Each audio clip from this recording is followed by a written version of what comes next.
Story 1. An urgent red alert arose while driving. I searched for the nearest gas stations and fast food restaurants, and the closest was 10 minutes away. However, my stomach was telling me I had just 2 minutes at most.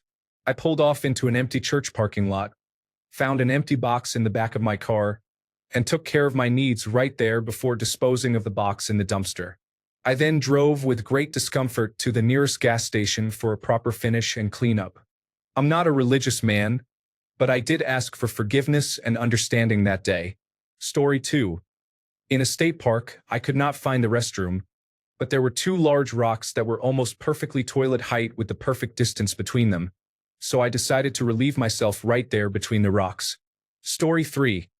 In a Trader Joe's grocery bag, while squatting in my closet, my roommate was in the bathroom and wouldn't respond to my knocking or yelling, as she had music blasting and was clearly in the tub.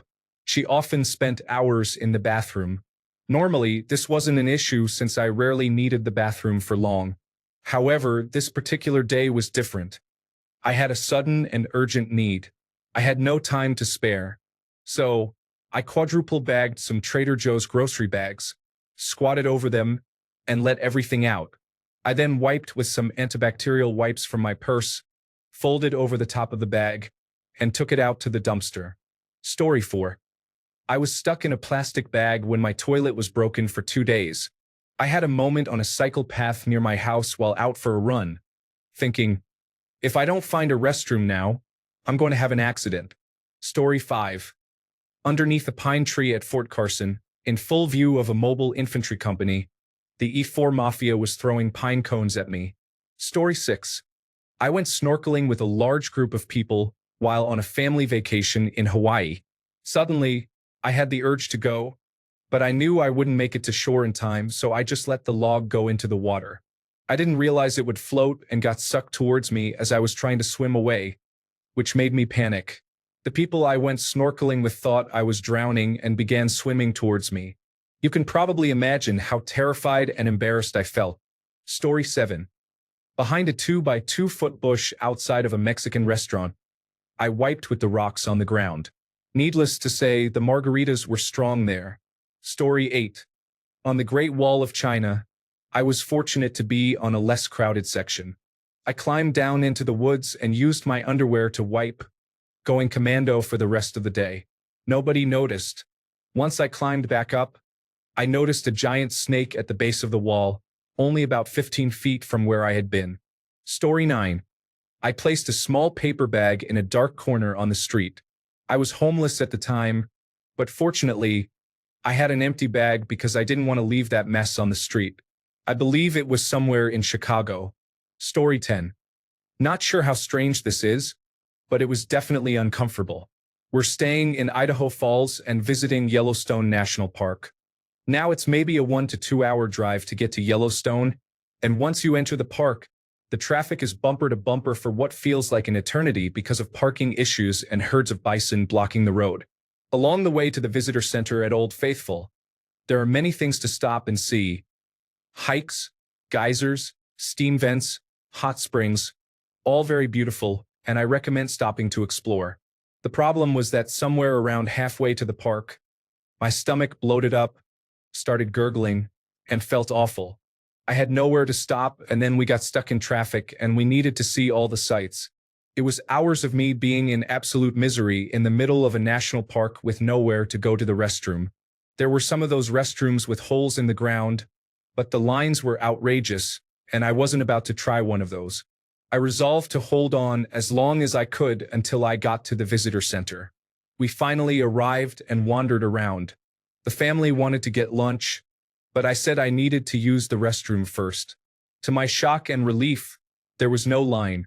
Literally nobody was in the restroom, and it was one of the nicest, cleanest restrooms I've ever seen, though I would have used a gas station restroom at that point.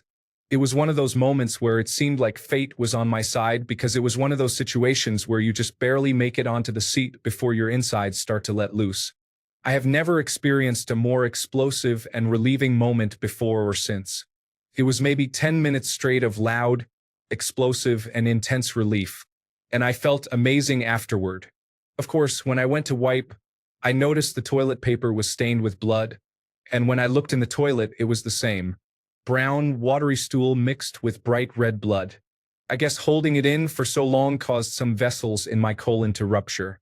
Either way, I was able to enjoy the rest of the trip and had no further issues with diarrhea or bleeding. Story 11. My cat's litter box became my solution because one of my teenagers was occupying the only bathroom for an extended shower, and I couldn't wait any longer. I squatted over the litter box, relieved myself, cleaned up with baby wipes, scooped it out, and disposed of it in the trash before anyone knew what I had done. Story 12. Autobahn A7. Explosive diarrhea. Made it over the fence but not a step further. Drove home without pants or boots with a trash bag in the trunk. Story 13. I have a story about this. We took our daughter to Santa Cruz to ride the train through the trees. The ride lasted about 90 minutes, and halfway through they made a quick stop so we could get out, look around, and use the restroom, or so we were told. About 15 minutes in, my stomach started rumbling, and shortly after, I realized that I was about to have a serious diarrhea episode. Fortunately, I remembered to stop coming up and sat there sweating and holding on for dear life while my wife continued to laugh at the predicament since there was nothing we could do.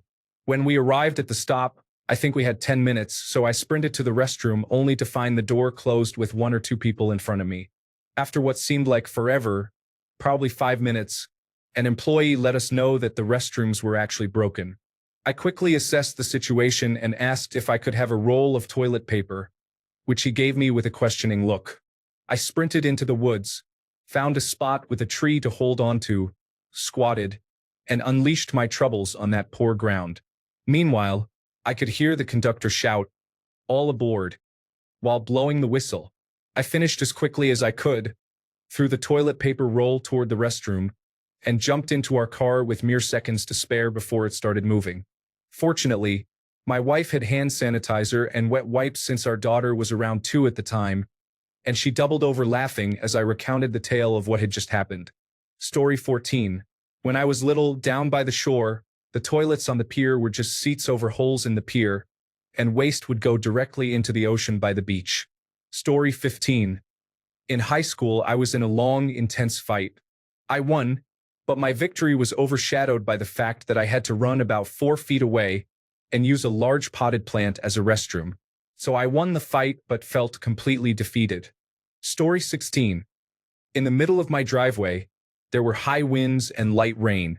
The pipes were clogged, and I couldn't fix them myself. It was late at night, so I couldn't get a plumber.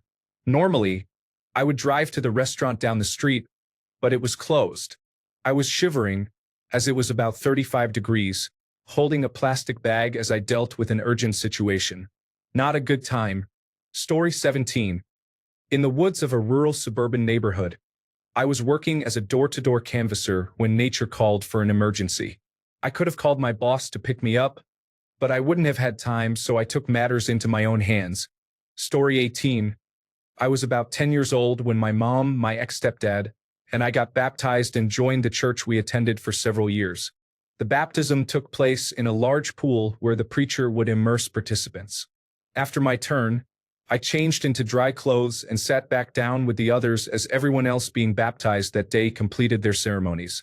Almost immediately, my stomach began cramping severely. I told my mom I needed to go to the bathroom.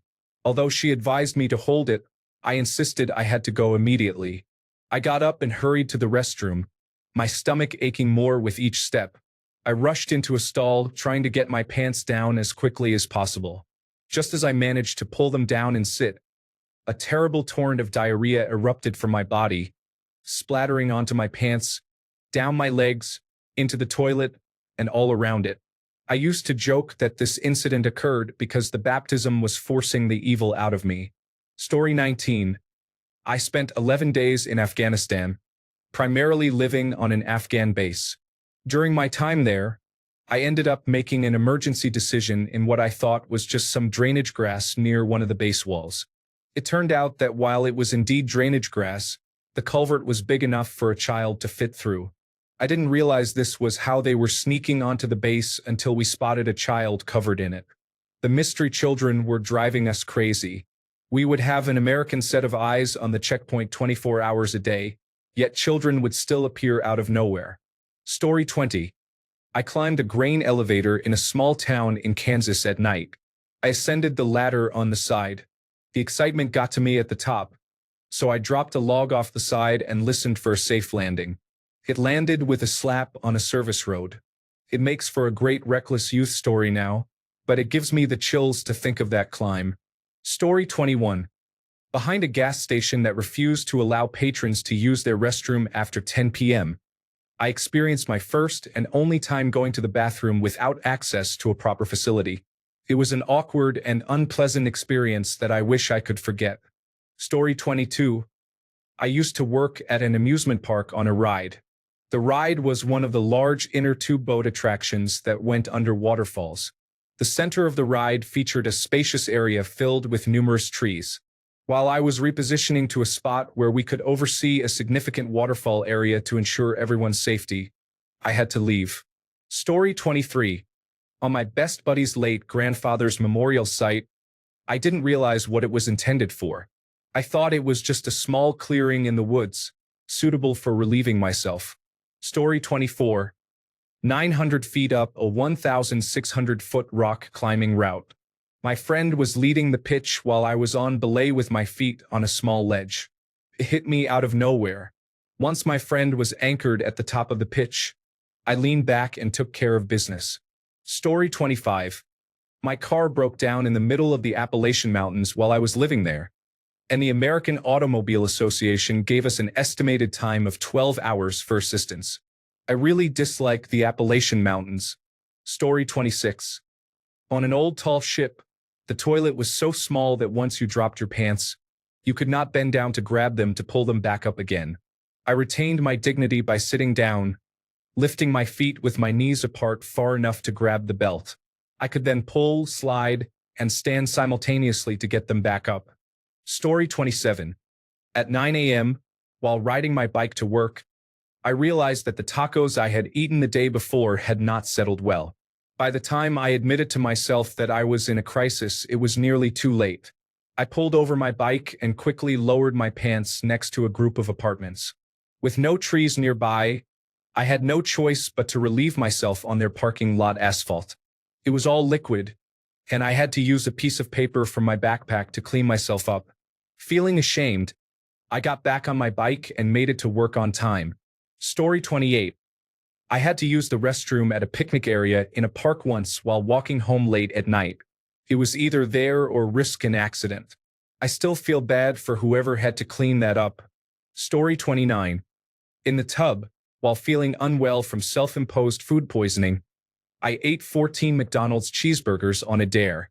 I won, but lost. Story 30. True story. I was leaving college one night with my best friend. About halfway home, I started sweating and feeling incredibly sick to my stomach.